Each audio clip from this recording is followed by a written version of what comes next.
हारून क्या है? कहा हमारे पूरे बल्ख में सबसे बड़ा मुत्तकी और परहेजगार और पारसा इंसान को इब्ने हारून कहते हैं। कहा अच्छा। अब दिल में सोचने लगे, या अल्लाह, तू कहता है रद्द कर दिया, तू कहता है इब्ने हारून का हज रद्द कर दिया, और ये पब्लिक कह रही है कि उससे बड़ा मुत्तकी पूरे बल्ख में कोई नहीं। इससे याद रखना मुसलमानों, पब्लिक के तारीफ करने पे फूलना मत। पता नहीं अल्लाह के निगाह में हमारा क्या मर्तबा है। दुनिया तो रहमतुल्लाह अलैह कहेगी, अगर अल्लाह लानतुल्लाह कह दे तो क्या होगा? अल्लाह गौर तो करे ना, फिर अल्लाह अल्लाह है ना, उसकी नजर में अच्छे बनो। हम दुनिया की नजर में अच्छे बन रहे हैं।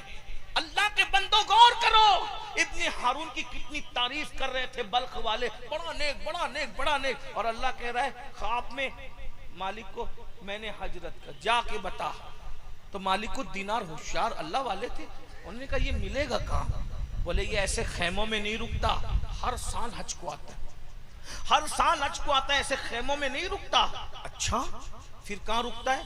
वो खुले आसमान के नीचे चिलचिलाती धूप में रुकता है, और वो रोजे से रहता है, साल भर रोजा रखता है, रोजे रोजा, नफिल रोजा, पैदल हज करता है। अच्छा, अब हजरत मालिकुद्दीनार सोच रहे अल्लाह का हुक्म कुछ है, पब्लिक कुछ कह रही है, चलो चलते हैं। वो मजदूरी करते थे तो भी चले गए, वो लोगों को जो है मजदूरी करवाते थे तो भी चले गए, इसी तरह हम भी चले जाएंगे। अल्लाह इरशाद फरमाता है कुल्लु मन अलैहा फान व यबका वजहु रब्बिका ज़ुल जलाली वल इकराम, के सब फना हो जाएंगे, अल्लाह के सिवा सब फना होने वाले हैं, एक जात बाकी रहनी है, अल्लाह की जात ने बाकी रहनी है, अल्लाह की जात के सिवा सबको फना है। और याद रखिएगा, इस दुनिया के अंदर हम अपनी मेहनत से कमाते हैं, खाते हैं, जो जितनी मेहनत करता है वो उतनी तरक्की करता है। गौर कीजिएगा, इस दुनिया के अंदर जो जितनी मेहनत करता है वो उतनी तरक्की करता है। एक इंसान अगर मेहनत न करे, एक इंसान अगर सोता पड़ा रहे, एक इंसान अगर जो है वो नींद के अंदर रहे, तो बताइए क्या वो इंसान तरक्की कर सकेगा? एक इंसान कर्जा मांगता रहे और खर्चा करता रहे, तो बोलो उसके कर्जे का बोझ बढ़ेगा कि नहीं बढ़ेगा? आप मुझे बताएं, जब ये चंद दिन की फानी दुनिया में मेहनत के बगैर तरक्की नहीं हो सकती, तो वो आखिरत जो हमेशा बाकी रहने वाली है उसमें मेहनत के बगैर तरक्की कैसे हो सकती है? हम किस तरीके से तरक्की कर सकते हैं?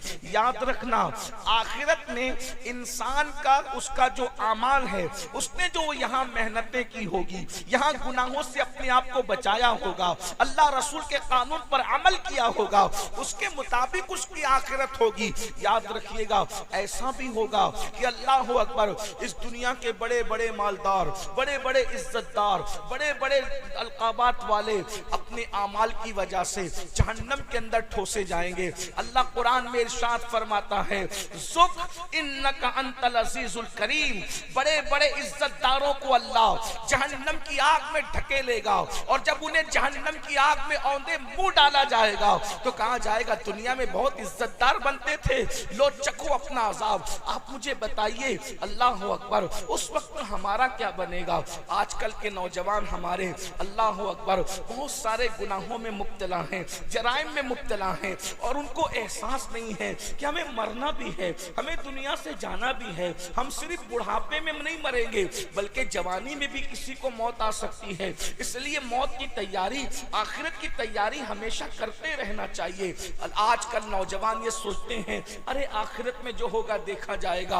आपको बताऊं, जब तुम अपने नबी की बात मानते हो, अपने आका की बात पर ईमान लाए हो, तो अपने रसूल ने फरमाया जिसने दुनिया में नमाज नहीं पढ़ा होगा, मेरे आका फरमाते हैं जिसने दुनिया में नमाज नहीं पढ़ा होगा, कयामत के दिन वो किसके साथ उठेगा? अब जरा गौर कीजिए, ये कोई मौलवी साहब नहीं कह रहे, ये कोई जलसे का नाजिम नहीं कह रहा है, ये कोई मुकर्रिर नहीं कह रहा है, ये कौन कह रहा है? अल्लाह के सच्चे रसूल सादिक व मज़दूक, जिनकी शान में कुरान कहता है वमा यंतिकु अनिल हवा इन हुवा इल्ला वह्युन यूहा, ये रसूल अपनी मर्जी से कुछ नहीं कहते, इन पर जो वही की जाती है, अल्लाह जो इनको कहने का हुक्म देता है, ये वही बातें करते हैं। जरा दिल के कानों से सुनना। जलसे में आप बहुत देर से बैठे, लेकिन कुछ बात जब ठीक ठाक सुन लो।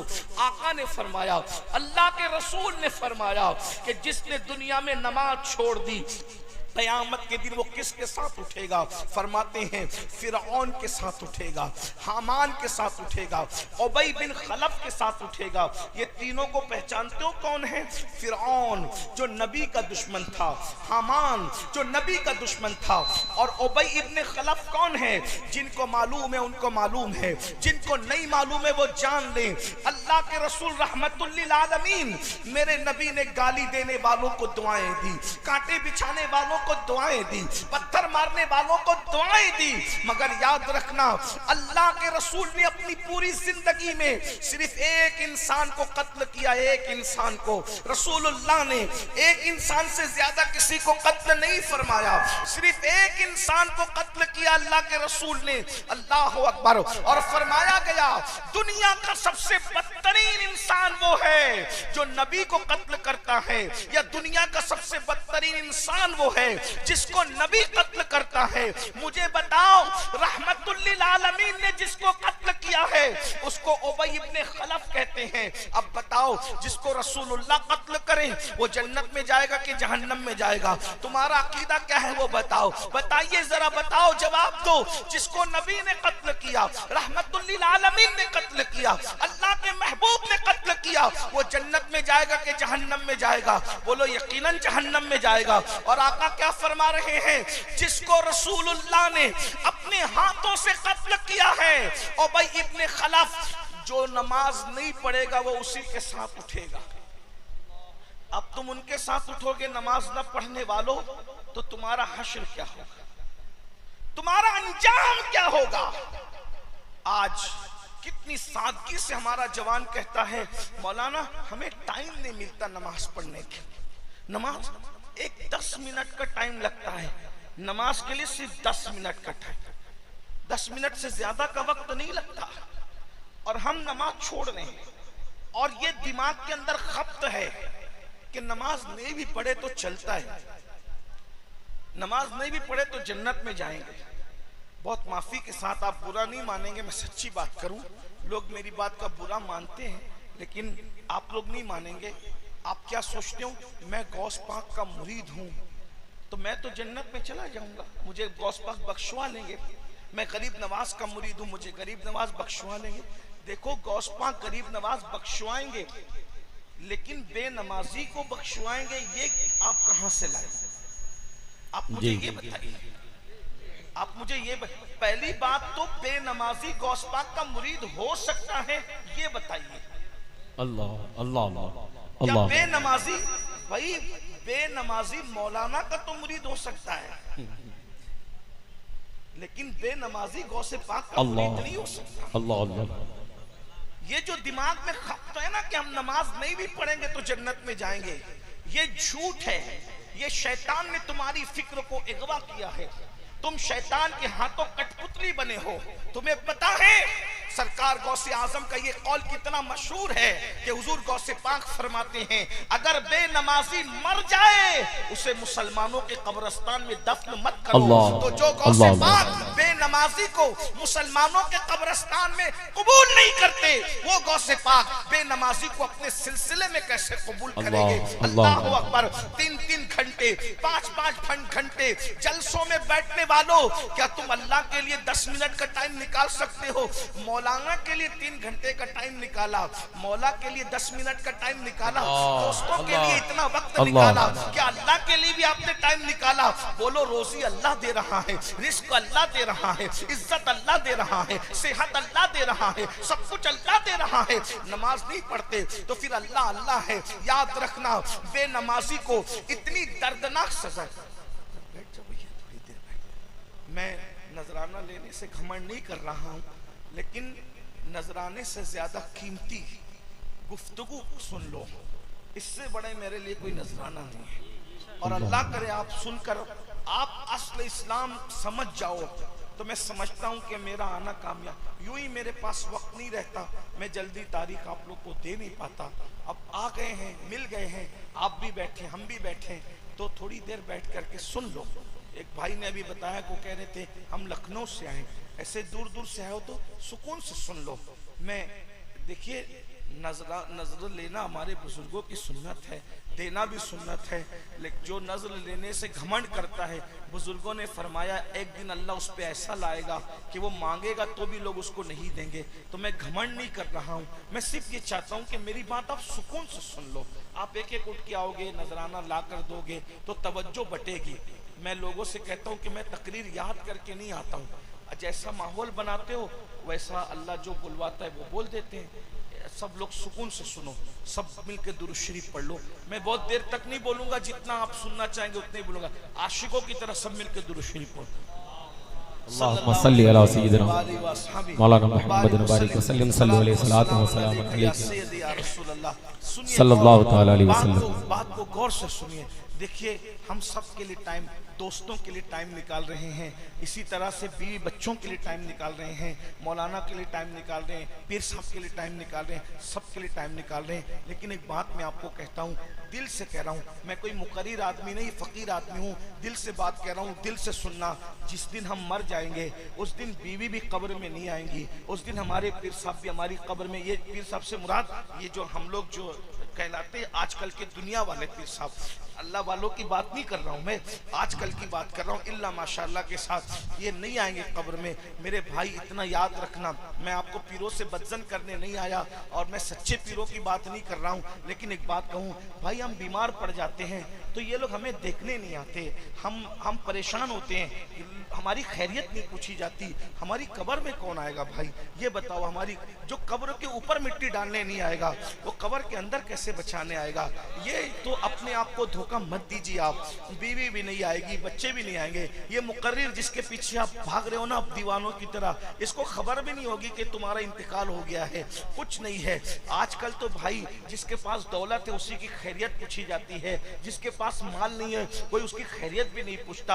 जनाजे भी अमीरी और गरीबी में बट गए, शादियां भी अमीरी और गरीबी में बट गई, इसी तरीके से खैर खैरियत भी अमीरी और गरीबी में बट गया, दावतें भी अमीरी और गरीबी में बट गई। कोई किसी का पुरसाने हाल नहीं है। लेकिन वो मेरा अल्लाह जिसके यहाँ गरीबी और अमीरी में फर्क नहीं है, वो मेरा अल्लाह जिसके यहाँ काले गोरे में फर्क नहीं है, वो मेरा अल्लाह जो अपने बंदों से करोड़ों माओं से ज्यादा प्यार करता है। ध्यान से सुनो, वो अल्लाह अपने बंदों से करोड़ों माओं से ज्यादा प्यार करता है। मैं करोड़ों माओं कहने की जुर्रत कर रहा हूँ इसलिए कि मेरे अल्लाह की शान की कोई हद नहीं है, मेरे अल्लाह की ताकत की कोई हद नहीं है, तो उसकी मोहब्बतों की भी कोई हद नहीं है। वो अपने बंदे से कितना प्यार करता है। मेरे भाई अल्लाह के प्यार को महसूस करो, मेरे भाइयों अल्लाह के प्यार को महसूस करो। अल्लाह हमसे कितना प्यार करता है। हम तो ये कहते हैं हमसे कोई प्यार करे ना करे, हमें किसी से कोई मतलब नहीं है। हमारा अल्लाह हमसे प्यार करता है, हमारा रसूल हमसे प्यार करता है। और हमारा अल्लाह कितना प्यार करता है हमसे, करोड़ों माओं से ज्यादा। हमारा नबी हमसे कितना प्यार करता है।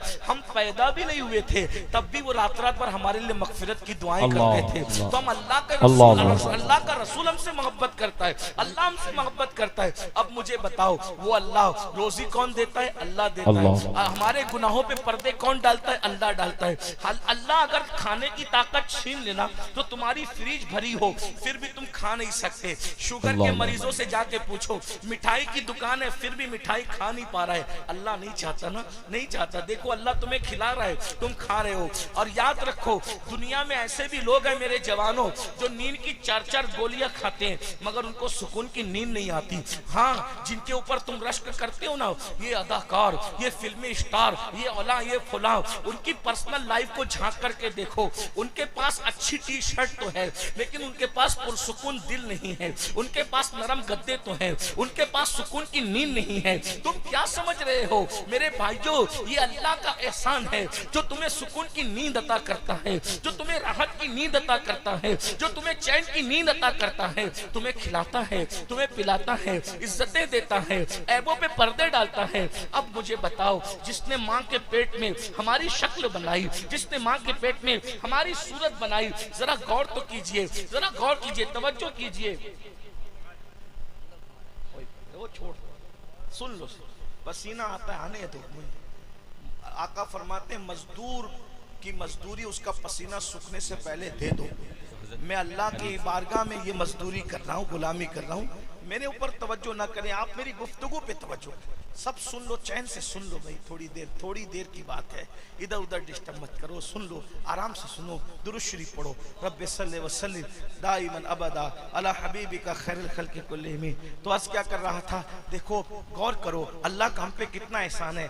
दिन में कितनी मर्तबा अपना चेहरा देखते हो और चेहरा देख देख के कितना खुश होते हो, घमंड भी करते हो, मैं कितना अच्छा लग रहा हूँ, कितना खूबसूरत हूँ। अब बताओ अगर हमको अल्लाह खूबसूरत बनाने की बजाय होंठ हमारा काट देता, नीचे का होंठ नहीं बनाता, हम अल्लाह से झगड़ा करने जाते, क्या कर लेते बताओ, क्या कर लेते? इंसान बनाता, होंठ कटा बनाता, नाक कटा बनाता।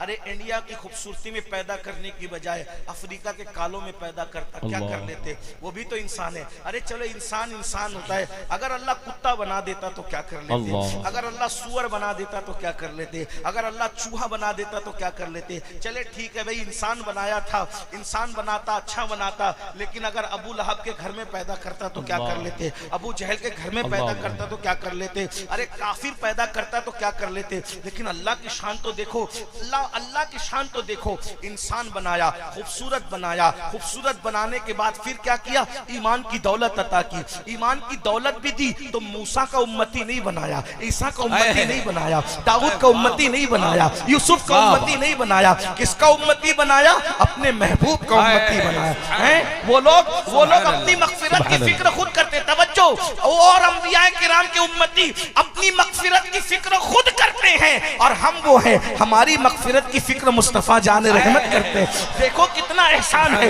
कितना इनाम है मेरे अल्लाह का, कितना इनाम है मेरे अल्लाह का। उसके बाद जरा गौर करें, हमारे दो चार गलतियां हमारी अम्मी को पता हो तो हमारी अम्मी हमारे भैया को बताती है, हमारे अब्बा को बताती है, हमारी करोड़ों गलतियां मेरे अल्लाह को मालूम है, लेकिन अल्लाह किसी पे जाहिर नहीं होने देता, वो किसी का ऐब नहीं खोलता। मेरे भाइयों बहुत देर होशियार न बनो, बुकराती न करो। अगर अल्लाह ऐबों पे पर्दे न डाले, हम यहाँ बैठने के काबिल न रहे, तुम वहां बैठने के काबिल न रहो, ये उसका करम है कि वो हमारे ऐबों पे पर्दे डालते रहता है और हमें इज्जत अता करते रहता है। वरना याद रखो, अपनी अमाल का जायजा लो, हम मुंह दिखाने के काबिल नहीं हैं। अगर हमारे गुनाह हमारे बच्चों को पता चल जाए, बच्ची अब्बा कहना छोड़ दे, बीवी को पता चल जाए, बीवी रिश्ता तोड़ दे, माशरे को पता चल जाए, माशरे में कोई हमें अपने करीब ना बिठाए, लेकिन वो अल्लाह है, सब कुछ मालूम है, सब कुछ जानता है, पर्दे डालता है, किसी को पता चलने नहीं देता, किसी को इल्म नहीं होने देता। अब बताओ, ऐसा एहसान करने वाला अल्लाह फिर उसके बाद माँ के पेट में भी बनाया, हमारे पैदा होने से पहले माँ के सीने में हमारे लिए दूध पैदा किया। जरा बताओ, अगर अल्लाह माँ के सीने में दूध न पैदा करता तो क्या हमारे बाप में ताकत थी हमें कुछ खिलाने की? अल्लाह। हमारी माँ में ताकत थी हमें कुछ खिलाने की, हमारे अंदर ताकत थी कुछ खाने की? वो अल्लाह जिसने सब दिया, उस अल्लाह के लिए 10 मिनट का टाइम नहीं निकाल। अल्लाह। उस हमसे बड़ा गद्दार और एहसान फरामोश कौन है? जिसने सब कुछ दिया, उसके लिए 10 मिनट। जो 6000 की नौकरी देता है, उसके आगे हाथ बांध के खड़े रहते हो, जी सेठ जी, जी सेठ जी से, है ना? जो 6000 की नौकरी, अब वो जिसने नौकरी दी है ना, उसको भी अल्लाह ही ने तौफीक दी है तुम्हें नौकरी दे। अगर अल्लाह तौफीक छीन ले तो कोई तुम्हें नौकरी न दे, हैं? दे नौकरी नहीं दे, ना नौकरी मिले, ना बीवी मिले, ना छोकरी मिले, कुछ ना मिले, ना गिज़ा मिले, ना कुछ मिले, ये अल्लाह की तौफीकात है। अल्लाह ने असबाब बनाए, फिर भी उस अल्लाह के लिए टाइम नहीं निकालते, उस अल्लाह के लिए फिर अल्लाह नाराज होता है। अब याद रखना, जब तुम अल्लाह का हक अदा नहीं करते, जब तुम अल्लाह का हक अदा नहीं करते, नमाज के लिए टाइम नहीं निकालते, इबादत के लिए वक्त नहीं निकालते, फिर अल्लाह नाराज होता है। और जब नाराज होता है तो फिर वो क्या करता है? अजाब देने का फैसला करता है। और फिर अल्लाह के रसूल सल्लल्लाहु अलैहि वसल्लम फरमाते हैं कि अल्लाह रब्बुल इज्जत सबसे ज्यादा मौत के वक्त अगर किसी को तकलीफ देता है, मरते वक्त सबसे ज्यादा अगर किसी को तकलीफ होती है तो बेनमाजी को होती है। नमाज छोड़ने वालों, नमाजों को तर्क करने वालों, अब जरा दिल के कानों से सुनो अपने नबी का फरमान, अपने सच्चे नबी का फरमान। मेरे और तुम्हारे आका फरमाते हैं भाइयों मरना है, मौत तो बरहक है। कुरान कहता है ऐनमा तकूनु युद्रिकुमुल मौत वलौ कुंतुम फी बुरूजिन मुशय्यदा, अगर तुम मजबूत किले में जाकर के छुप जाओगे तो भी तुम्हें मौत आकर के रहेगी। अल्लाह अकबर। मेरे और तुम्हारे आका सच्चे नबी सादिक व मसदूक मुस्तफ़ा जाने रहमत सल्लल्लाहु अलैहि वसल्लम फरमाते हैं कि जब बेनमाजी मरता है तो अल्लाह उस पर इतनी प्यास मुसल्लत करता है, अल्लाह उस पर इतनी प्यास मुसल्लत करता है कि अगर 7 समुंदरों का पानी भी उसके मुंह में उंडेल दिया जाए तो भी उसकी प्यास को कोई बुझा नहीं सकता। जरा गौर कीजिए, 7 समुंदरों की प्यास मुसल्लत की गई। मेरी बहनें भी यहाँ मौजूद हैं, मैं अपनी माँ और बहनों की भी तवज्जो चाहता हूँ। मेरी बहनों, तुम्हें भी मरना है, तुम्हें भी मौत आना है। कब तक अपने शौहर की दौलत पर घमंड करती रहोगी? कब तक अपने बाप के कच्चे कपड़ों पे इतराती रहोगी? कब तक अपने जेवरात पर जो है फूले ना समाती रहोगी? जिस दिन मौत आएगी मेरी बहनों, उंगली में से जो है वो अंगूठी भी उतार ली जाएगी, कपड़े भी निकाल लिए जाएंगे। कोई ले गए अपने साथ जो हम ले जाएंगे? नहीं, कुछ नहीं ले जाओगे, सिर्फ अमाल लेकर जाओगे। जो माल कब्र में नहीं जाएगा उस पर इतना घमंड कर रहे हो, और जो अमाल कब्र में जाने वाले हैं उसके लिए कोई तैयारी नहीं की। अरे हमने जेवरात जमा किए, कोई जेवर ले गया, कपड़े जमा किए, कोई कपड़े ले गया, कफन। अल्लाह अकबर। सोचो तो सही, बुजुर्गों ने फरमाया कितने लोग हैं दुनिया में जिनका कफन मार्केट में आ चुका है, कितने लोग हैं दुनिया में जिनका कफन मार्केट में आ चुका है और वो गफलत की जिंदगी गुजार रहे हैं। अल्लाह अकबर। मेरे भाइयों, मेरे जवानों, आखिरत की तैयारी कर लो, वरना अल्लाह का वो दर्दनाक अज़ाब कुरान कहता है इन्ना बत्श रब्बिका लशदीद, तेरे रब की पकड़ बड़ी सख्त है, अल्लाह का अज़ाब बड़ा दर्दनाक है। इन्ना अज़ाब रब्बिका लवाक़ि मा लहू मिन दाफ़े, तेरे रब का अज़ाब वाक़े होकर रहेगा। और जब अल्लाह अज़ाब नाजिल करने का फैसला कर ले, दुनिया की कोई ताकत नहीं बचा सकती। बेनमाजियों, नमाजों को तर्क करने वालों, है हिम्मत, अल्लाह के अजाब को बर्दाश्त करने की ताकत है, अल्लाह के अजाब को बर्दाश्त करने की कुव्वत है। जरा सोचो, 10-12 घंटे अगर प्यासे रह जाओ तो प्यास की शिद्दत का आलम क्या होता है। अरे जब 7 समुंदरों की प्यासे बेनमाजीपन की वजह से तुम पर मुसल्लत की जाएगी, उस वक्त तो तुम्हारा क्या बनेगा। अल्लाह अकबर। उस पर तुरफा ये, हम सिर्फ बेनमाजी नहीं बल्कि अल्लाह अकबर नमाज तो छोड़ ही रहे हैं, साथ ही साथ अगर सिर्फ बेनमाजी ही होते तो भी बर्बादी के लिए काफी था, तबाही के लिए काफी था। लेकिन सिर्फ बेनमाजी नहीं बल्कि आज तो मेरा नौजवान जो है अल्लाह अल्लाह नशे के अंदर ऐसा डूबा जा रहा है, शराब के अंदर डूबा जा रहा है, अल्लाह अकबर, जुए में डूबा जा रहा है। अल्लाह अकबर। 16-16, 17-17 साल के लड़के, कोई कुत्ता गोली खा रहा है, कोई एमडी का नशा कर रहा है, कोई अल्लाह अकबर इसी तरीके से दवाओं से नशा कर रहा है। और ये सब कुछ फिल्मों में देख रहे हैं और फिल्मों में देखकर, सीरियलों में देखकर उनकी नकल कर रहे हैं। याद रखना, बहुत बड़े मुफक्किर ने कहा था रील और रियल के अंदर फर्क है। हमारी जिंदगी रील नहीं है, हमारी जिंदगी रियल है। उनमें और हम में फर्क ये है, फिल्म के स्टार में और हम में फर्क ये है, वो रील में है, हम रियल में है। वो नकल करते हैं, वो अदाकारियां करते हैं, हम अदाकारियां नहीं करते। हमारे मजहब के अंदर अल्लाह अकबर, मेरे भाइयों, ये अपने मजहब का तकद्दुस है। फरमाया गया ऐसा खाना मत खाओ जो तुम्हें सुस्त कर दे, ऐसा खाना मत खाओ जो तुम्हें सुस्त कर दे।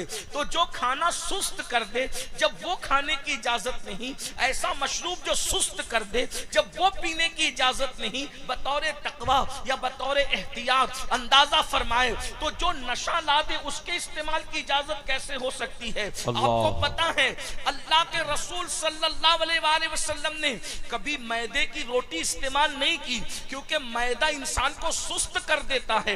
अल्लाह के रसूल जब अपनी कौम को सुस्ती में नहीं देख सकते तो अपनी कौम को नशे में कैसे देख सकते हैं। आप जानते हैं ये नशा मुस्लिम माशरे में क्यों प्रमोट किया जा रहा है। मैं दोनों नुकसान बताता हूँ, नशा का दुनियावी नुकसान, नशा का आखिरत का नुकसान, और अपनी बात खत्म करता हूँ। याद रखना ये नशा क्यों प्रमोट किया जा रहा है। आप तहकीक कर लो, मुस्लिम मोहल्ले टारगेट पर है।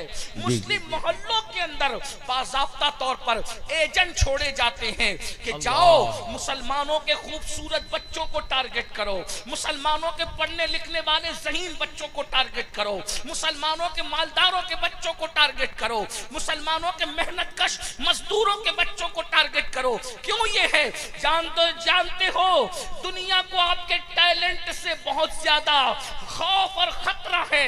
वो उन्हें जानते हैं कि ये जवान, अल्लाह अकबर, बिलखुसूस हिंदुस्तान में 60% जवान है। पूरी दुनिया में सबसे ज्यादा जवान हिंदुस्तान में है।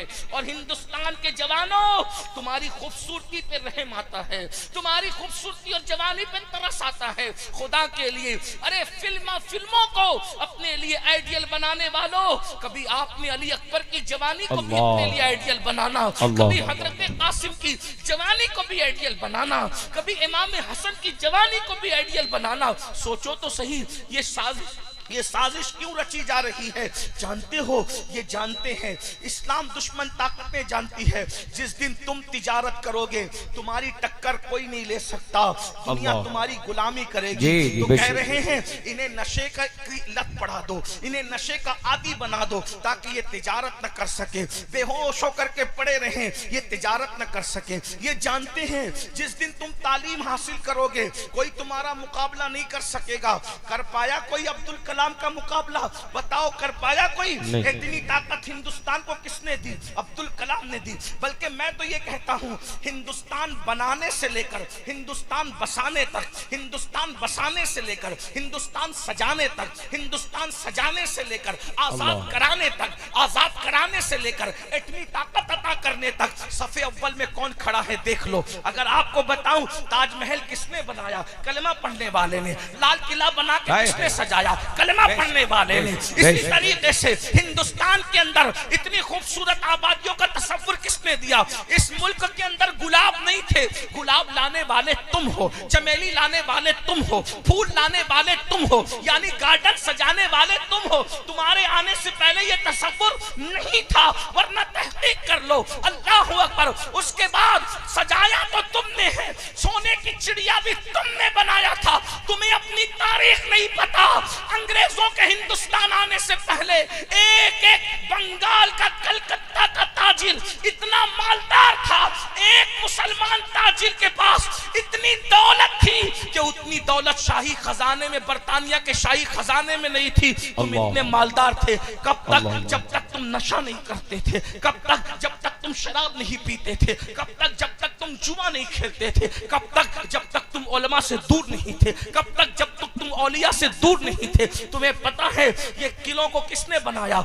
ज्यादातर दूसरों ने ही बनाया, इनकार नहीं, ज्यादातर कलमा पढ़ने वालों ने बनाया। उसके बाद अंग्रेजों के खिलाफ 1857 में किसने तकरीर की और जिहाद का फतवा दिया? वो भी तो कलमा पढ़ने वाला था, जिसे दुनिया फजल खैराबादी कहती है। आप देख रहे हैं अंडमान के जजीरों में जिनको फांसियां दी गई, वो सब कलमा पढ़ने वाले थे। रंगून के अंदर जिसकी कब्र बनी, वो कलमा पढ़ने वाला था। हिंदुस्तान को इतनी ताकत देने वाला अब्दुल कलाम कलमा पढ़ने वाला था। आप कहाँ हो? आपके अपने टैलेंट को की आपको अहमियत नहीं है। वो दुनिया जानती है, जिस दिन वो मुसलमान बेदार होगा जवान, तो उस दिन वो होगा। ये वो जवान है जिनकी शान ये है, इन्होंने उंदुलूस के साहिल पे कश्तियां जलाई है, इन्होंने अफ्रीका के सहराओं में अजानें पड़ी है, इन्होंने बहरे जुल्मात में घोड़े दौड़ाए हैं। इकबाल जैसे मुफक्किर को मजबूर होकर कहना पड़ा, दी अजाने कभी यूरोप के कलीसाओं में और अफ्रीका के तपते हुए सहराओं में। दश्त तो दश्त है, दरिया बिना छोड़े हमने, बहरे जुल्मात में घोड़ा दिए घोड़े हमने। अल्लाह अकबर। ये मर्दों का हाल है। रजिया सुल्ताना तुम में थी, रजिया सुल्ताना तुम में थी, बेगम हजरत महल तुम में थी। आप क्या समझ रहे हैं? दुनिया यूं ही तुम्हें नशे का आदी नहीं बना देना चाहती। दुनिया तुमसे तुम्हारे टैलेंट से खतरे में है कि इनको पढ़ने मत दो, ये पढ़े नहीं, आगे नहीं बढ़े, इनको जुए में, शराब की लत में मुब्तला कर दो। तुम नादान हो, मेरी कौम के जवानों, तुम नादान हो। खुदा के लिए गौर तो करो, तुम नशा करोगे तो नशे से कौन रोकेगा? एक तो नशे का नुकसान ये है, दुनिया का नुकसान, जो नशा करते हैं इंस्टॉलमेंट पर, किस्तों में वो मौत के करीब होते हैं। नशे से फेफड़े खराब होंगे, नशे से बीमारियां आएंगी, नशे से इंसान कैंसर में और कैसी कैसी बीमारियों में मुब्तला होगा। ये दुनिया का नुकसान। और ये भी हया के पर्दे में कह दूं, मिंबर का तकद्दुस है, जो ज्यादा नशा करता है वो बीवी की जरूरत पूरी करने के काबिल नहीं रहता। फिर नतीजा क्या होता है? अगर शरीफ है तो बिस्तर पर सिस्कियां लेकर रात गुजारती है, और जरा भी बेबाक है तो किसी और के हत्थे चढ़ जाती है। अल्लाह। ये बुराइयां नशे की वजह से है। नशा करने वाला धुत पड़ा रहेगा, कमाएगा नहीं। जब कमाएगा नहीं तो बच्चों की स्कूल की फीस कौन भरेगा? माँ बाप का सहारा कौन बनेगा? खिलाएगा कौन? जब गुर्बत की चक्की में पीसोगे तो कहा गया, अल्लाह के रसूल की हदीस है, गुर्बत कभी कभी इंसान को कुफ्र तक ले जाती है। अल्लाह। और आखिरत का जो नुकसान है वो ये है कि जो नशा करता है, जब वो मरेगा तो उसकी जबान पे कलमे तैयबा जारी नहीं हो। अल्लाह अल्लाह अल्लाह।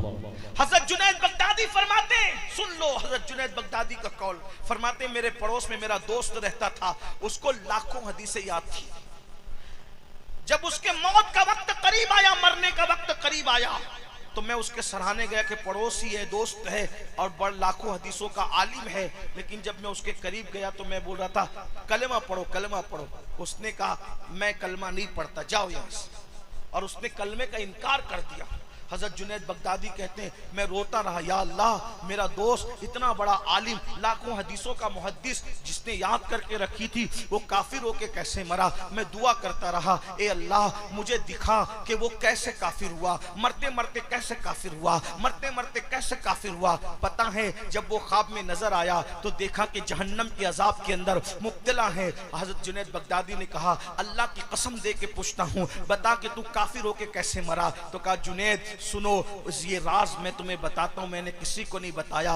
और तुमने दुआ की अल्लाह से, तो अल्लाह ने मुझे हुक्म दिया कि मैं तुम्हें बताऊं। दरअसल मैं बहुत बड़ा आलिम था, बगदाद का मुहद्दिस था, बहुत बड़ा मुहद्दिस था। मुझे एक ऐसी बीमारी हो गई थी जिसका इलाज किसी डॉक्टर के पास नहीं था, किसी हकीम के पास नहीं था। तो मैं एक ईसाई हकीम के पास गया। उसने कहा, देख तेरी बीमारी का इलाज तो नहीं होगा, अलबत्ता तू अगर साल में एक मर्तबा शराब का प्याला बतौर दवा पिएगा तो तेरी बीमारी रुक जाएगी। शिफा तो नहीं होगा लेकिन तेरी बीमारी रुक जाएगी, तेरी बीमारी कंट्रोल में आ जाएगी। तो मैं हर साल एक शराब का पूरा प्याला बीमारी से बचने की नीयत से पी लिया करता था।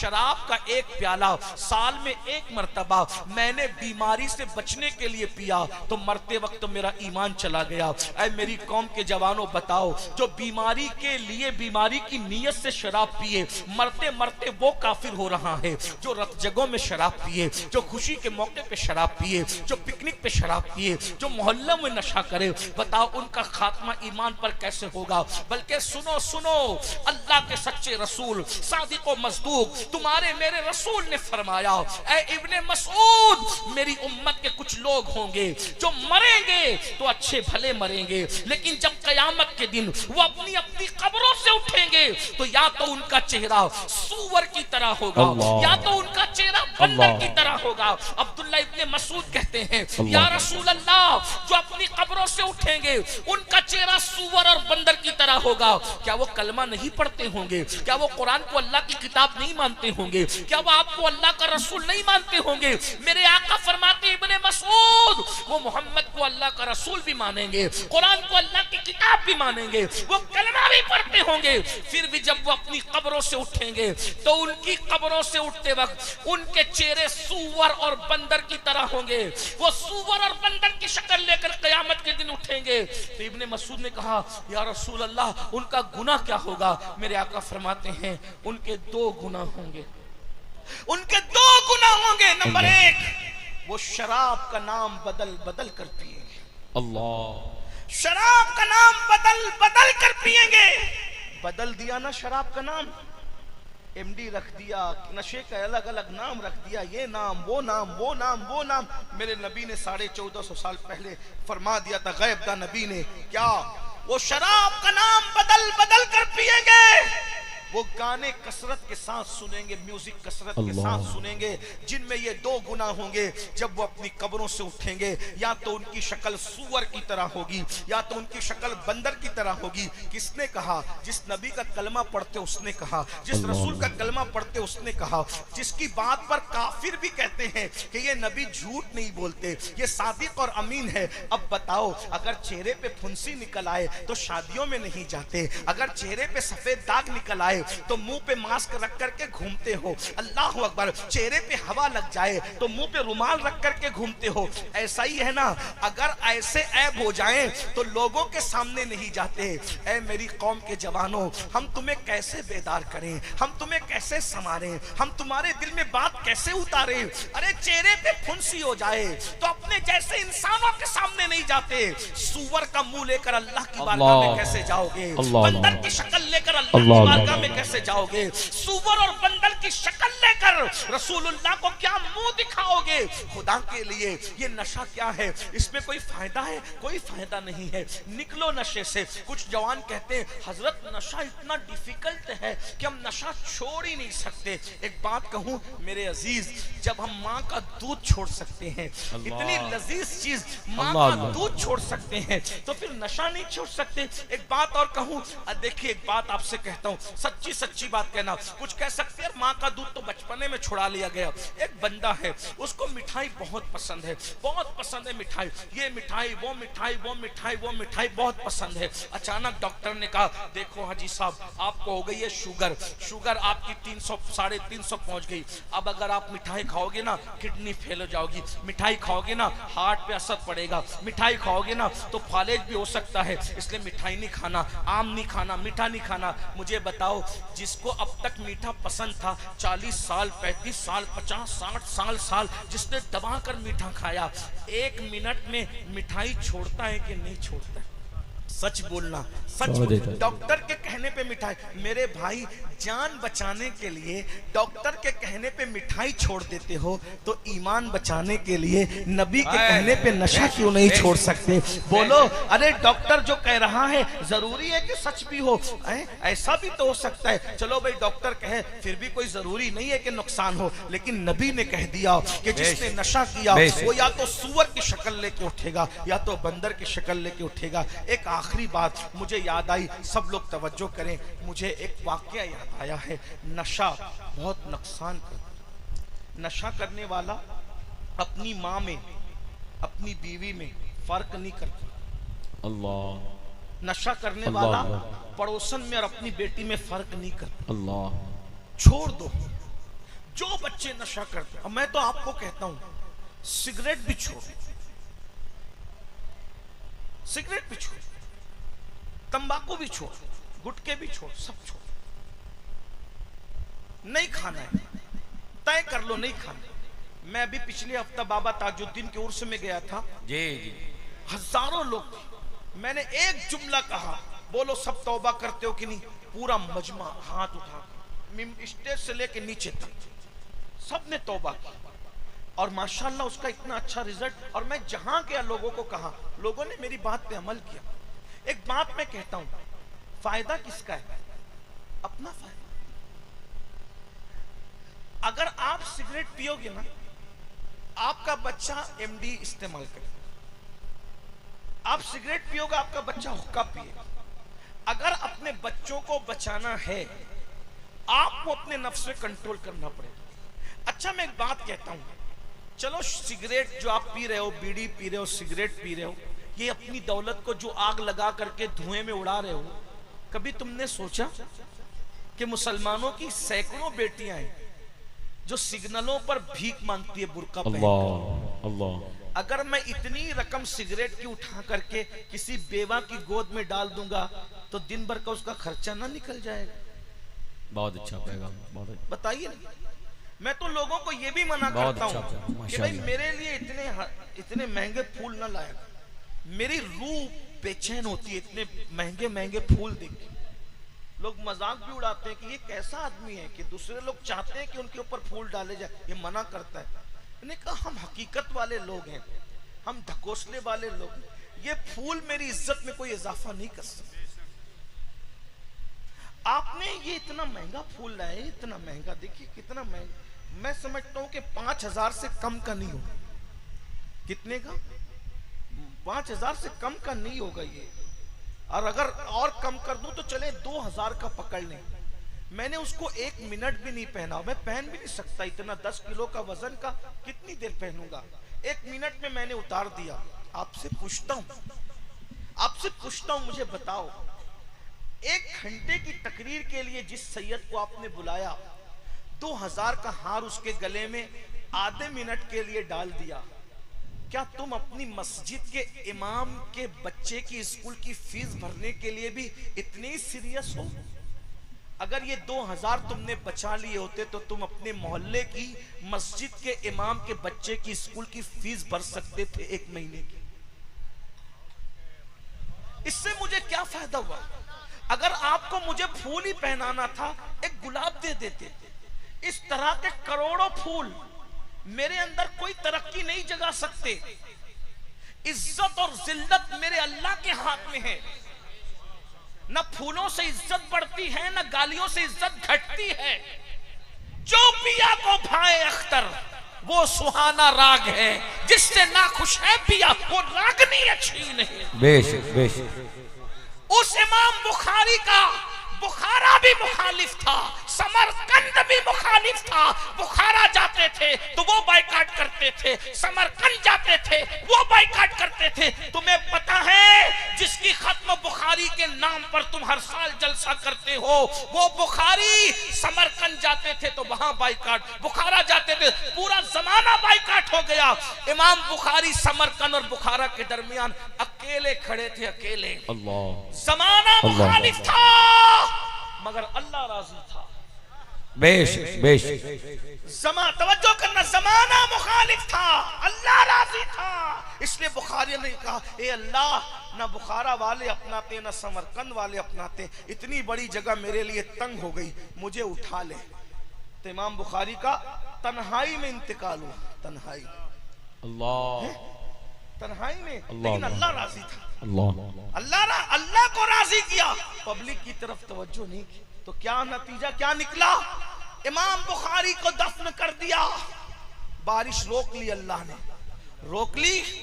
अब बारिश नहीं होती, इस्तिस्का पे इस्तिस्का, इस्तिस्का पे इस्तिस्का पड़े, बारिश नहीं होती। एक मजजूब ने कहा, जब तक बुखारी के वसीले से उसके मजार पे जाके दुआ नहीं करोगे, बारान रहमत का नुज़ूल नहीं होगा। अल्लाह। बेशक बेशक। मुखालिफत और बाइकाट करने वाले और फतवा लगाने वालों को अल्लाह ने मजबूर किया बुखारी की कब्र पर आने पे, और सब आए और वहां आकर के दुआ की। तब लोगों को पता चला जिसको हम क्या क्या समझ रहे थे वो तो अल्लाह की बारगाह में मकबूल था। ये फूल मकबूल नहीं बनाते, ये कपड़े मकबूल नहीं बनाते, ये अमामे के पेच मकबूल नहीं बनाते। अत्तक़वा हाँ होना, दिल का तकवा अल्लाह की बारगाह में मकबूल। बेशक बेशक। हम सबकी परवाह करें। तो मेरी गुजारिश है, शादियों के खर्चे पे कंट्रोल करो, जी। जलसों के खर्चे पे कंट्रोल करो, अपने खर्चे पे वरना अल्लाह क़यामत के दिन पूछेगा। अल्लाह क़यामत के दिन पूछेगा, मेरी बंदियां मुर्तद हो रही थी और तू सिगरेट और हुक्के में पैसे खर्च कर रहा था। मेरी बंदियां मेरा दीन हक छोड़ करके गुर्बत की वजह से जा रही थी और तुम लोग 5-5 हजार के फूल आधे आधे मिनट के लिए पहन के मजहबी अय्याशियां कर रहे थे। अल्लाह। आपको जिसको पिनाना है पिनाओ, तुम जानो वो जानो, मुझे नहीं पिना, मेरे लिए नहीं करना। और अगर करना चाहते हो तो ये 2-2, 3-3 हजार अपने मोहल्ले के इमाम के हाथ में रखो, तो तुम्हारे भी साले सवाब के लिए, मेरे भी साले सवाब। किसी गरीब की झोली में डालो, अपने पैसों की कद्र करो, पैसे बचाओ। किसी भाई ने भी लाया था, किसी ने, वो मोमिन तो था, मुसलमान तो था, हैं? उसकी रकम किसी गरीब, क्या आपके क्या नाम है गांव का आपका? कसबाई चोली। हैं? क्या इचौली में आज कोई ऐसा बंदा नहीं था जो भूखा सोया हो? मुसलमान हो या हिंदू हो या सिख हो या ईसाई हो, कोई हो यार, क्या इचौली में कोई गुर्बत की वजह से भूखा नहीं सोया होगा? तो कोई अल्लाह का एक बंदा इचौली में भूखा सोता है और उसी इचौली के अंदर मैं 5000 का फूल आधे मिनट के लिए पहनता हूं, तो अल्लाह मुझसे नहीं पूछेगा? हम तो सूफिया के गुलाम है मेरे भाई। जब लंगर सब खा लेते थे और महबूब इलाही के सामने आखिरी में खाना आता था, तो महबूब इलाही खाना देखते थे और खादिम का चेहरा देखते थे और कहते थे मैं कैसे खा लूं? हो सकता है कि जमुना के किनारे कोई खारिश ज़दा कुत्ता भूखा पड़ा होगा। अल्लाह क़यामत के दिन पूछेगा मोहम्मद अहमद और निजामुद्दीन, एक कुत्ता भूखा था और तू पेट भर के खा रहा था, तो मैं अल्लाह को क्या जवाब दूं? ये दीन है। अल्लाह, तुमने दीन नहीं सीखा। सिगरेट पीने वालों, अपनी दौलत को अपने हाथों से आग लगाने वालों, नशा करने वालों, अपनी जवानियों को अपने हाथों से आग लगाने वालों, खुदा के लिए रहम कर लो, अपने आप पे रहम कर लो। जो आखिरी बात कहने चला था वो ये वाकया याद है, नशा करोगे पछताओगे, और ऐसा पछताओगे कि वो पछताना काम नहीं आएगा। किताबों में लिखा है, किताबों में लिखा है, दर्द दिल के साथ सुन ले मेरे वो नौजवान जो नशे की तरफ जा। हमारे मजहब ने तो नशे वालों के साथ बैठने से ही मना किया, बल्कि पता चल जाए कि कोई नशा करता है उसको समझाओ, नहीं मानता है ना, उसको अपनी महफिल में जगह भी मत दो। अल्लाह के रसूल फरमाते हैं जो नशेड़ी को अपनी महफिल में जगह देगा, अल्लाह क़यामत के दिन उसको अंधा उठाएगा। अल्लाह क़यामत के दिन उसको अंधा उठाएगा। और जो लोग नशे का कारोबार करते हैं, अल्लाह करे उन तक मेरी आवाज पहुंचे। मौत बेचने वाले, मौत के सौदागरों, तुम कभी सोचा किसी के हाथ में एमडी और नशा की पुड़िया थमाते वक्त कि तुम किसी के जवान बेटे को मौत के मुंह में ढकेल रहे हो? इसकी जगह तुम्हारा बेटा होता तो तुम इसी तरह उसको मौत के गड्ढे में ढकेलते? और सुनो, अल्लाह के रसूल ने फरमाया कमा तदीन तुदान, तुम जैसा करोगे तुम्हारे साथ वैसा ही होगा। दुश्मनों के नशेमन पे बिजलियां गिराने वालों, दुश्मनों के नशेमन को उजाड़ने वालों, दुश्मनों के जवान बच्चों को नशे में मुब्तला करके मौत के घाट उतारने वालों, अगर तुम किसी का घर वीरान करोगे, किसी बूढ़ी माँ की गोद उजाड़ोगे, किसी के घर में अंधेरा करोगे, तो तुम्हारे घर में भी कभी उजाला नहीं रह जाएगा। इसलिए अगर तुम मुसलमान हो और नशे का धंधा करते हो, शराब बेचते हो, एमडी बेचते हो, नशे की चीजें बेचते हो, तौबा कर लो तौबा। दौलत ही सब कुछ नहीं है। अरे हलाल कमाने वाले अपने साथ कुछ नहीं ले जाते, हराम कमाने वालों तुम क्या ले जाओगे? जिसने आदि से ज्यादा दुनिया फतेह किया वो सिकंदर आजम दुनिया से खाली हाथ गया, तुम अपने साथ क्या ले जाओगे? और नौजवानों से कहता हूं, हम सिर्फ अपने लिए पैदा नहीं हुए, सितारों के आगे जहां और भी है, अभी इश्क के इम्तिहान और भी है। तू शाही है, परवाज है काम तेरा, तेरे सामने आसमां और भी है। तुम खुद बेदारी पैदा करो, नशा नहीं होगा। तालीमी बेदारी पैदा करो, छोटे छोटे बच्चों को मोटिवेट करो। पढ़ना है, कुछ बनना है, मुल्क का मुस्तकबिल बनना है, कौम का मुस्तकबिल बनना है, किसी पे बोझ नहीं बनना है, लोगों की जरूरत बनना है। हमारा हर जवान बेटा बेटी ग्रेजुएट से कम ना हो, इतने इल्म पे मेहनत करो, खूब मेहनत करो। तो मैं अर्ज कर रहा था, वो वाकया जल्दी से पढ़ के बात पूरी करूं, काफी देर हो गई। मैं भी मुख्तसरी गुफ्तगू करना चाहता था लेकिन जज्बाती हो गया। आखिरी वाकया सुन ले, नशे का नुकसान। इस वाकये को लिखा है अल्लामा इब्नुल जौजी ने अपनी किताब में, और उसको मैं अपने अल्फाज के जामे में बयान कर रहा हूँ। हजरत सैयदुना मालिकुद दीनार फरमाते हैं, मालिक इब्ने दीनार, कि मैं हज को गया। जब हज को गया तो मैंने क्या देखा कि पूरा हरम खचाखच भरा हुआ है। तकरीबन 5 लाख लोग हज के लिए आए हुए हैं। मैंने अल्लाह से दुआ की, अल्लाह 5 लाख लोग हज को आए, मैं खुद भी हज को आया, मौला किसका हज तूने कबूल किया वो भी मुझे बता दे, जिसका रद्द किया वो भी मुझे बता दे। मैं ये दुआ करके मिना में आकर के आंख बंद की और सोया हुआ था। ऐसे में मैंने क्या देखा कि कोई कहने वाला कह रहा है कि ए मालिक, हमने मोहम्मद इब्ने हारून नाम का एक बल्खी हाजी है, बल्ख का हाजी है, उस बल्खी हाजी का हज रद्द कर दिया है और तुम उठो और उठ करके जाओ और जाकर उस जवान को बताओ, उस शख्स को बताओ कि हमने उसका हज रद्द कर दिया। तुम उसको जाकर बताओ हमने उसका हज रद्द कर दिया।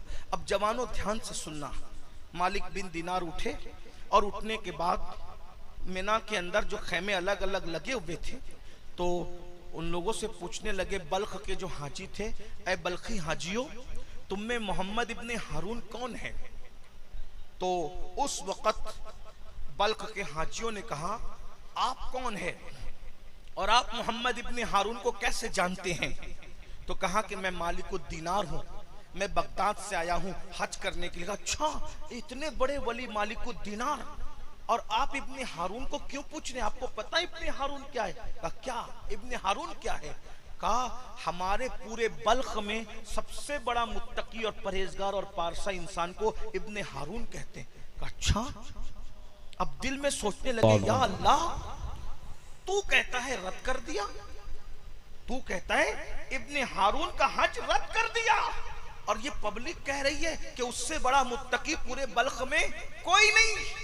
इससे याद रखना मुसलमानों, पब्लिक के तारीफ करने पे फूलना मत। पता नहीं अल्लाह के निगाह में हमारा क्या मर्तबा है। दुनिया तो रहमतुल्लाह अलैह कहेगी, अगर अल्लाह लानतुल्लाह कह दे तो क्या होगा? अल्लाह गौर तो करे ना, फिर अल्लाह अल्लाह है ना, उसकी नजर में अच्छे बनो। हम दुनिया की नजर में अच्छे बन रहे हैं। अल्लाह के बंदो गौर करो, इब्ने हारून की कितनी तारीफ कर रहे थे बल्ख वाले, बड़ा नेक, बड़ा नेक, बड़ा नेक, और अल्लाह कह रहा है ख्वाब में मालिक को मैंने हजरत कर, जाके बता। तो मालिकुद दीनार होशियार अल्लाह वाले थे, उन्होंने कहा ये मिलेगा कहाँ? बोले ये ऐसे खेमों में नहीं रुकता, हर साल हज को आता है, हर साल हज को आता है, ऐसे खेमों में नहीं रुकता। अच्छा, फिर कहाँ रुकता है? वो खुले आसमान के नीचे चिलचिलाती धूप में रुकता है, और वो रोजे से रहता है, साल भर रोजा रखता है, रोजे रोजा, नफिल रोजा, पैदल हज करता है। अच्छा, अब हजरत मालिकुद दीनार सोच रहे अल्लाह का हुक्म कुछ है, पब्लिक कुछ कह रही है, चलो चलते हैं। जब उसको ढूंढते ढूंढते पहुंचे तो क्या देखा? एक बंदा है, उसका एक हाथ कटा हुआ है और दूसरे हाथ से उसने अपने पैर को बांध कर जंजीर हाथ में ली है और आसमान की तरफ आंख उठाकर कहता है, अल्लाह मुझे माफ कर दे, अल्लाह मुझे माफ कर दे, अल्लाह मुझे माफ कर, बख्श दे। रो रहा है, रोते रोते उसकी दाढ़ी आंसुओं से तर हो गई है। अल्लाह मुझे माफ कर दे, अल्लाह मुझे माफ कर दे। इब्ने हारून जैसे ही मालिकुद दीनार के कदमों की आहट को सुनता है, फौरी तौर पर आंसू पोंछता है और आंसू पोंछ करके कहता है, ए बुजुर्ग, कौन है आप? आपने सलाम किया, वालेकुम, कौन है आप? मैं मालिकुद दीनार हूँ। अच्छा, कोई ख्वाब देख कर आए हो मेरे पास? कोई ख्वाब देख कर आए हो मेरे पास? हजरत मालिक ने सोचा, अरे ये तो इतना पहुंचा हुआ है कि मेरा ख्वाब भी जानता है। ख्वाब देख के? जी ख्वाब देखा है, यही ख्वाब देखा है ना कि मैंने इब्ने हारून का हज रद्द कर दिया, जाके उसको बता दो, यही देख कर आए? हाँ यही देखा। तो ये तो ख्वाब भी जानता है, ख्वाब का मजमून भी जानता है। कहा, ए अल्लाह वाले, तू मेरे ख्वाब को और ख्वाब का मजमून भी जानता है, अल्लाह ने तेरा हज रद्द कर दिया, कैसे रद्द कर दिया? कहा, मैं अल्लाह वाला नहीं हूँ, मैं पापी हूँ। ये करामत के तौर पे नहीं बता रहा हूँ, ये बरसों का तजुर्बा इसलिए बता रहा हूँ। 25 साल से हर साल हज को आ रहा हूँ। कितने साल से? 25 साल से हर साल हज को आ रहा हूँ, और हर साल कोई ना कोई वली को ख्वाब दिखता है और अल्लाह का हुक्म होता है कि जाओ और इब्ने हारून को कह दो कि मैंने उसका हज रद्द कर दिया। 25 साल से सुकून नहीं है मुझे, सोता हूं तो नींद नहीं आती, भूख भी नहीं लगती, कहीं चैन है ना कहीं सुकून है, बस बेचैन हूं, बेकरार हूं। इबादत करता हूं तो इबादत भी कबूल नहीं, जिक्र करता हूं तो जिक्र भी कबूल नहीं, हज करता हूं तो हज भी कबूल नहीं। क्या करूं मालिक? हजरत मालिक बिन दीनार ने कहा, इब्ने हारून, मेरा अल्लाह किसी पे जुल्म नहीं करता, मेरा अल्लाह बहुत मेहरबान है, बड़ा करीम है। तूने कुछ ऐसा काम जरूर किया होगा कि अल्लाह तुझसे नाराज है, बता तूने किया क्या है? उसने कहा, ये खास बात है मैंने कभी किसी को नहीं बताया, ऐ मालिकुद दीनार मैं आपको बताता हूँ कि अल्लाह मुझसे नाराज क्यों हुआ। तब वो अपना इब्ने हारून अपना वाकया बताता है। इब्ने हारून कहता है, ऐ मालिकुद दीनार मैं बहुत मालदार बाप का बेटा था, अल्लाह ने बहुत दौलत दी थी, बहुत माल दिया था, गलत दोस्तों की सोहबत में पड़ गया, गलत दोस्त मुझे नशे की तरफ ले गए। मेरी कौम के जवानों, सोहबत ही संवारती है, सोहबत ही बिगाड़ती है। गलत दोस्तों के साथ मत रहो, जो गुनाह की तरफ ले जाए वो मुनाफिक है, वो दोस्त नहीं है। जो बुराई की तरफ ले जाए वो दुश्मन है, दोस्त नहीं है। जो जिना के अड्डों की तरफ ले जाए, जो शराब के अड्डों की तरफ ले जाए, जो जुआ के अड्डों की तरफ ले जाए, जो लड़कों की नाजायज दोस्ती की तरफ ले जाए, जो हराम कामों की तरफ ले जाए, वो दोस्त नहीं है, वो दुश्मन है, वो गद्दार है। सच्चे दोस्त की पहचान है, अगर तू अल्लाह को भूल जाए तो वो तुझे अल्लाह की याद दिलाए। सच्चा दोस्त तुझे अल्लाह की तरफ ले जाता है, सच्चा दोस्त तुझे गुनाह की तरफ नहीं ले जाता। सच्चे दोस्त की पहचान यही है। बहरहाल वो मालिकुद दीनार से कहता है, ऐ मालिक इब्ने दीनार, गलत दोस्तों की सोहबत में पड़ गया, माल बहुत था, नशे का आदी बना दिया, नशा करता रहा। माँ को खबर नहीं थी, माँ को इत्तला नहीं थी कि मैं नशेड़ी हो गया हूँ, मैं नशा करने लगा हूँ। एक दिन ऐसा हुआ कि शाबान की आखिरी तारीख थी। दोस्तों ने मशवरा किया, कल से रमजान शरीफ शुरू हो जाएगा, एक काम करते हैं, कल से तो मौका नहीं मिलेगा नशा करने का, आज जरा जी भर के नशा कर लेते हैं। इतना नशा कर लिया कि शाम हो गई, नशा नहीं उतरा, तो मजबूरन शाम के वक्त मैं डोलता अपने घर आया। मेरे जवानों, अल्लाह वो तुम्हें दिन न दिखाए जो इब्ने हारून को दिखाया। अल्लाह अकबर। गौर से सुनना, इब्ने हारून कहता है, ऐ मालिकुद दीनार, मैं नशे में था, डोलते आया, रमजान का चांद नजर आ चुका था, रमजान मुबारक की तैयारियां हो रही थी, लोगों तेज कदम से नमाज तरावी के लिए मस्जिदों को आबाद करने के लिए जा रहे थे, और मैं डोलते हुए नशे की हालत में अपने घर के दरवाजे पर आया। मेरी माँ ने पहली मर्तबा मुझे नशे की हालत में देखा। मेरी माँ को पता नहीं था कि मैं नशा करता हूँ। पहली मर्तबा माँ ने मुझे नशे की हालत में देखा। जैसे ही नशे की हालत में देखा, मेरी माँ को गुस्सा आया। मेरी माँ ने जोरदार तमाचा मेरे चेहरे पे मारा, क्योंकि मैं माँ का बहुत अदब करता था, माँ का बहुत फर्मा बरदार था। मैं अपनी माँ की कभी नाफरमानी नहीं करता था। मेरी माँ को बड़ा घमंड था मुझ पे, बड़ा एतमाद था कि मेरा बेटा मेरी नाफरमानी कभी नहीं करता। जैसे ही मेरी माँ ने मुझे एक तमाचा मारा, क्योंकि मैं होश में नहीं था, मैं तो नशे में था। नशे की हालत में जब मेरी माँ ने मुझे एक तमाचा मारा, शैतान ने मुझ पे काम किया। मैं गुस्से में आया और नशे की हालत में मैंने अपनी माँ को पलट कर तमाचा मारा। मैंने अपनी माँ को एक नहीं बल्कि कई तमाचे मारे और मारता रहा यहाँ तक कि अपनी माँ को मारते मारते बूढ़ी माँ को उठाकर मैंने जलती हुई आग में फेंक दिया। अल्लाह। जलते हुए तन्नूर में मैंने अपनी माँ को फेंक दिया। उसके बाद क्या हुआ मुझे नहीं मालूम। जब सुबह को मेरा नशा उतरा, मैंने अपनी बीवी को आवाज दी। मेरी बीवी ने बहुत तल्ख लहजे में जवाब दिया। मैंने पूछा, ओ फरमा बरदार नेक बीवी, तू मुझे तलखी में जवाब क्यों देती? तो कहा, मैं तो तेरे नशा उतरने के इंतजार में थी। अरे जब तू अपनी माँ का नहीं हुआ, मेरा क्या होगा? मैं तेरा घर छोड़कर जाती हूँ। मैंने पूछा, माँ को क्या हुआ? माँ को क्या हुआ? कहा, देख माँ को क्या हुआ। तो इब्ने हारून कहता है, मालिकुद दीनार, मैंने देखा मेरी माँ मुर्दा जली हुई रोटी की तरह कोयला बन के पड़ी थी। मैंने पूछा, माँ को ये किसने किया? मेरी बीवी ने पूरी दास्तान बताई। मगर पछतावे से का होवत जब चिड़िया चुग गई खेत। माँ का कातिल था मैं। मुझे एहसास हुआ कि नशे ने सिर्फ मुझसे नशा नहीं करवाया, नशे ने मुझे माँ का कातिल तक बना। मैंने अपनी माँ को कत्ल तक कर दिया। ऐ नशा करने वाले मेरी कौम के जवानों, हो सकता है कि तुम भी अपने बाप के कातिल बन जाओ, तुम भी अपनी माँ के कातिल बन जाओ। अरे उसने तो चूल्हे की आग में माँ को फेंक करके जला दिया, तुम तो अपने माँ बाप को दुखों की आग में जला रहे हो, टेंशन की आग में जला रहे हो, बेचैनी की आग में जला रहे हो। जाके पूछो अपनी उन माँओं से जो तुम्हें नशे की हालत में देखकर कितना बेचैन होती है, बेकरार होती है, तड़पती है, रातों को सो नहीं पाती, सिसकियां लेकर के करवटें बदल बदल कर अल्लाह से दुआ करती है, अल्लाह मेरे बच्चे को संवार दे, मेरे बच्चे को संवार दे। वो बाप के दिल से पूछो, अल्लाह अकबर, जिसने तुम्हें इतनी उम्मीदों से पाला था कि तुम जवान हो जाओगे, बाप का सहारा बनोगे, लेकिन नशे की वजह से तुमने अपने बाप को भीख मांगने पे मजबूर किया, बुढ़ापे में मजदूरी करने पे मजबूर किया। अल्लाह को जवाब क्या दोगे? दुनिया भी तबाह कर रहे हो, आखिरत भी बर्बाद कर रहे हो। सुनो सुनो, मालिकुद दीनार कहते हैं, जब उसने बताया कि मेरी माँ को मैंने मुर्दा पाया तो मैंने कुल्हाड़ी ली और अपने उस हाथ को काट दिया कि जिस हाथ ने मेरी माँ को मारा, हाथ काट दिया, अपना महल बेच दिया, सब अल्लाह की राह में सदका कर दिया, गुलामों को आजाद कर दिया, अल्लाह की राह में सब खत्म कर दिया। अब एक मुट्ठी चना, उसी से सहरी करता हूँ, उसी से इफ्तार करता हूँ, रोजाना रोजा रखता हूँ। कोई घर नहीं है, हर साल पैदल हज को आता हूँ, ना नमाज कबूल हो रही है, ना रोजा कबूल हो रहा है, ना हज कबूल हो।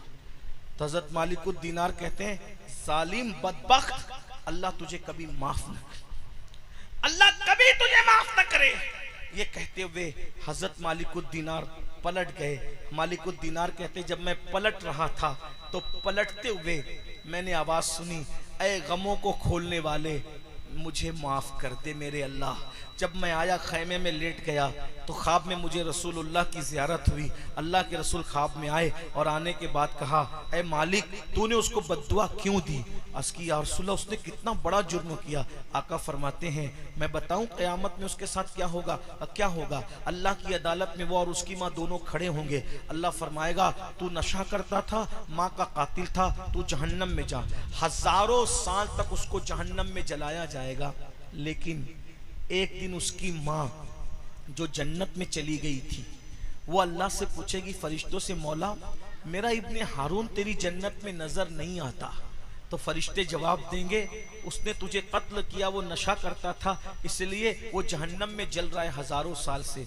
तो माँ की ममता जन्नत में भी मचल जाएगी और माँ कहेगी, ए अल्लाह, क्या वो जन्नत में नहीं आ सकता? तो अल्लाह फरमाएगा, अगर तू माफ कर देगी तो मैं भी माफ कर दूंगा। तो उसकी माँ कहेगी, मौला तू गवाह रहना, मैंने अपने बच्चे को माफ कर दिया। तो वो माफ कर देगी तो अल्लाह भी माफ कर देगा। ये उसकी दास्तान बताई, लेकिन देखो उसने अपने आप को कैसे बर्बाद किया। मेरी कौम के जवानों, बहुत काम करना है, जिंदगी जीना है, अपने बच्चों की शादियां करना है, इज्जत के साथ जीना है। मालदार बनो, मजबूत बनो, अच्छे कारोबारी बनो, खूब कमाओ, अच्छे कपड़े पहनो, अच्छे मोबाइल इस्तेमाल करो, अच्छी सवारियों में घूमो, अच्छे मकानात बनाओ, ताकि कोई बंदा जो मुसलमान नहीं है वो हमें हकीर न समझे।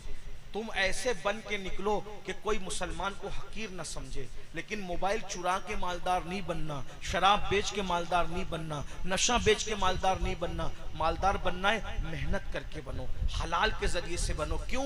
क्योंकि हराम ज्यादा आता है, उसमें बरकत नहीं होती, हलाल कम आता है, उसमें बरकत होती है। सूअर साल भर में 12-15 पैदा होते हैं, लेकिन सूअरों का कहीं रेवड़ नहीं होता, हर दरवाजे पे सूअर बंधा हुआ नजर नहीं आता।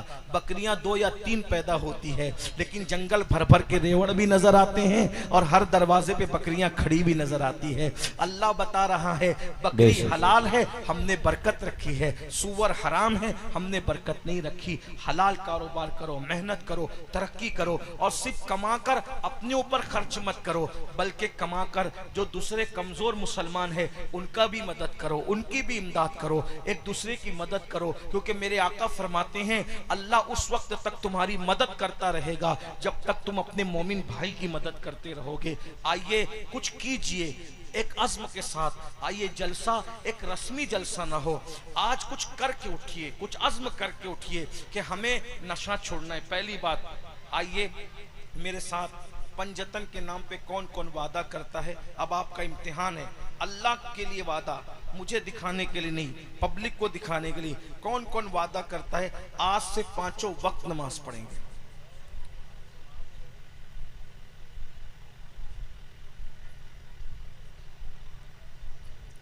जरा हम भी तो देखें कि पंजतन के उशाक नारे वाले कितने हैं और सजदे वाले कितने। उठा के रखें, जरा देखें तो सही। माशाल्लाह बड़ी तादाद है। हाँ, अगर कोई वादा नहीं भी करता है तो भी उस पर नमाज फर्ज है, ऐसा नहीं कि नहीं है। उठा के रखें, जरा देखें तो कितने होते हैं। उठा के रखें, पूरा मजमा ही हो रहा है भाई। हाँ सुभान अल्लाह। अच्छा उठा के रखे भाई। जिस अब्बास ने अपने बाजू कटा दिए दीन के, उस अब्बास के मानने वाले के हाथ उठा के देर तक नहीं रख सकते?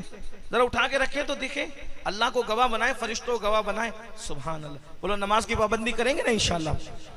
या अल्लाह ये हाथ उठाना हमारा काम है, इन उठे हुए हाथों की लाज रखना तेरे करम पर है मौला। मौला सबको नमाजी बना दे। और अब नशे के बाइकाट में कितने लोग मेहनत करेंगे? सुभान अल्लाह। उठा के रखें जरा, कितने लोग नशे के खिलाफ मेहनत करेंगे? मैं तो लोगों को ये मशवरा दे रहा हूं, अगर मुल्क को, हिंदुस्तान को सुपर पावर बनाना है तो हमारे सियासी लीडर भी इसमें मेहनत करें, हिंदुस्तान को नशा मुक्त कर दें। अगर भारत को नशा मुक्त कर दोगे, अल्लाह ने भारत को इतना टैलेंट अता किया है कि चंद सालों में हमारा मुल्क जो है वो सुपर पावर बन सकता है। तो मगर यही है, बल्कि नशा खाने बंद हो जाएंगे तो दवा खाने भी बंद हो जाएंगे, नशे के अड्डे बंद हो जाएंगे तो जेलें भी बंद हो जाएंगी, जराइम भी खत्म हो जाएंगे। इसलिए, और हमारा मजहब तो नशे का भरपूर मुखालिफ है, इसलिए हम सबको चाहिए कि अपने बच्चों के ऊपर खास नजर रखें, किसके साथ उठता है, किसके साथ बैठता है, किसकी सोहबत में रहता है। बच्चों पे कड़ी नजर रखो, गलत सोहबत से बच्चों को बचाओ। माँ बाप अपने बच्चों को टाइम दे, वक्त दें, उनकी तालीम का, तरबियत का ख्याल करें। इंशाअल्लाह तबारक व तआला उम्मीद है अगर हम अपने बच्चों की अच्छी तरबियत करने में कामयाब रहे तो हम नशे का मुकाबला कर सकते हैं। अल्लाह ताला इस महफिल को कबूल फरमाए। गुफ्तगू के दरमियान अगर कोई गलती हो तो अल्लाह ताला मुआफ़ कर दे। अस्तगफिरुल्लाह रब्बी मिन कुल्लि ज़ंबि व अतूबु इलैहि व मा अलैना इल्लल बलाग। अस्सलामु अलैकुम व रहमतुल्लाहि।